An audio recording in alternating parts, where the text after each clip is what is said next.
Shocking allegations resurfaced against Donald Trump this week from a lawsuit that was actually filed against him, dismissed by the courts, refiled against him, and then withdrawn by the plaintiffs in 2016.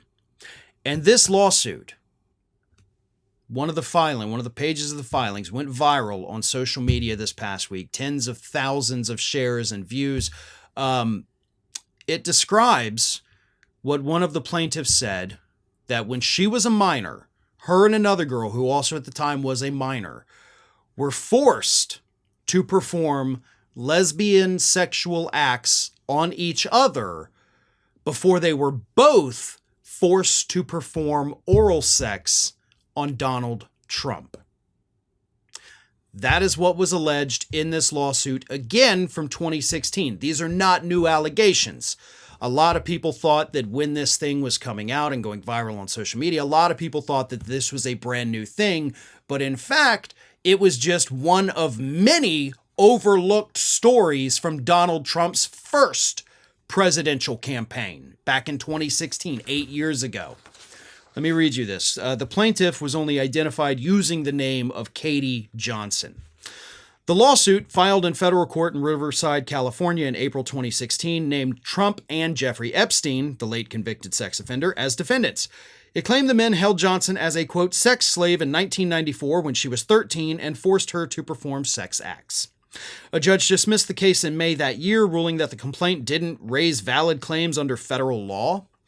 Another version of the lawsuit was filed in June of 2016, but reportedly withdrawn months later. A third version of the suit, with the plaintiff going by Jane Doe, was filed in September 2016, accusing Trump of rape.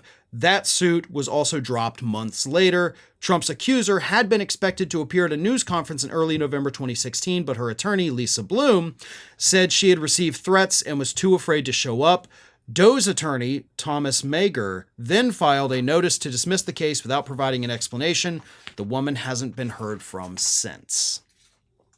So these were valid claims. The court's like, nah, you don't really have a legal claim here. I mean, you're just alleging that you were a sex slave and forced to perform sexual acts on the man running for president. That's not a real legal claim, right? That in and of itself just blows my mind. A judge being like, that's not a claim. Holy hell, no wonder victims do not come forward more often when this is how they are treated by the legal system. Lisa Bloom, of course, very, very reputable attorney. I have no reason to doubt what she says, that these women, or at least her client that she knows of, was receiving threats from the MAGA crowd, and those threats were enough to scare her into withdrawing the lawsuit, and of course never appearing publicly to talk about these claims. But this was Trump and Epstein, right? Those good buddies. Epstein, the guy that Republicans always say, like, oh, we're going to get the Democrats when those Epstein files come out, right? Well, y'all may want to pump the brakes on that, because it seems like your guy might be the one that's in bigger trouble.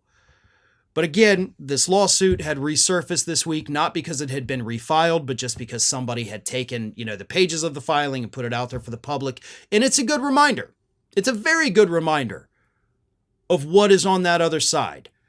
Not just the retribution, not just the horrible economic policies that will send us spiraling into a depression, but the fact that this man is an absolute creep. And that is what this lawsuit was hoping to expose. Because even if this particular lawsuit, if you're like, no, obviously she withdrew it, it's not true. Okay, what about the other 44 women that have come forward? What about the Access Hollywood tape? What about the Stormy Daniels thing, right? What about E. Jean Carroll? I mean, God almighty, there are stories upon stories upon stories upon allegations upon allegations. What more do we need to show that this man running as the Republican nominee is nothing more than your common sexual predator? Hey everybody, I don't know if you've noticed this, but we are closing in on a pretty major milestone here at Fair and Balanced as we approach 500,000 subscribers. But we're not there yet, and we definitely need your support. So if you're not already, please do subscribe to the channel, and don't forget, like and comment on the videos and share them as widely as possible.